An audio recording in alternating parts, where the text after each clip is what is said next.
Good morning, Kent State. On this morning's Flashcast, I have stories on McDonald's lawsuit, freshman enrollment, the World Series, and more. We start with more on Boeing's union strike.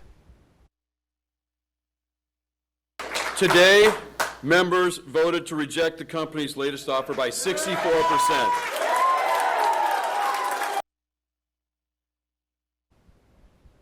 A strike of around 33,000 workers continues this week after union members voted against a proposed contract deal, halting Boeing's manufacturing until further notice.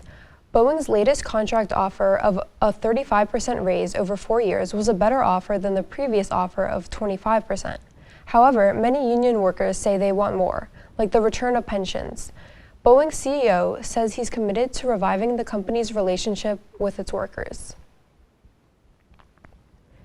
The federal government issued a $50 million fine against American Airlines. A multi-agency investigation uncovered continuous violations of rules designed to protect passengers who use wheelchairs. The investigation, led by the Department of Transportation, found American had serious violations of disabled passenger rules between 2019 and 2023. Transportation Secretary Pete Buttigieg says American mishandled and damaged thousands of wheelchairs and lacked adequate assistance to disabled passengers. Schools reported a 5% drop in freshman enrollment across higher education, which is the first decline since the pandemic. Four-year public and private nonprofit schools reported the largest decline in freshmen. According to the National Clearinghouse Research Center, the overall number of undergraduates is 3% higher than last year. That number is still lower than it was in 2019. A food safety alert issued Tuesday is reportedly tied to McDonald's Quarter Pounders. Ultimately, consumers go to restaurants not expecting to get poisoned or not expecting to, have kidney failure or not expecting to die. If it is found that the onion supplier supplied them contaminated onions, so they can say, yes, it's my fault, I served you the hamburger, but the onion supplier needs to pay for it. The Centers for Disease Control and Prevention says the popular McDonald's Quarter Pounders are linked to an E. coli outbreak. Officials say tainted meat has sickened at least 49 people in 10 states, with most illnesses reported in Colorado and Nebraska. One Colorado man has filed the first lawsuit against McDonald's because of its outbreak. The lawsuit was filed one day after the U.S. Centers for Disease Control and Prevention issued a food safety alert warning that dozens of people reported eating the sandwich before getting sick. Tupperware agreed to sell itself just weeks after filing for bankruptcy.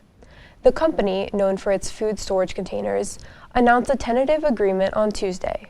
With the deal, Tupperware says it will get $23.5 million in cash, as well as $63 million in debt relief.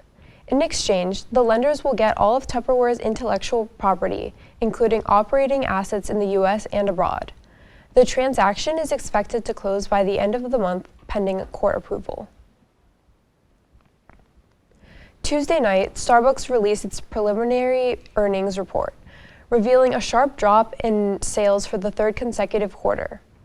U.S. sales were down 6% and 14% for sales in China.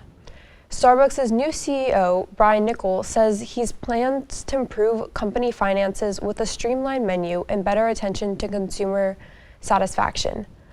The company is expected to release its full earnings report October 30th.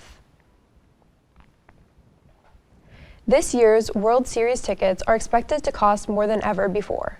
The average on the secondary market is $1,700 for a seat to the New York Yankees and Los Angeles Dodgers matchup. The price is more than double the average ticket price for last year's World Series, at about $776 per seat.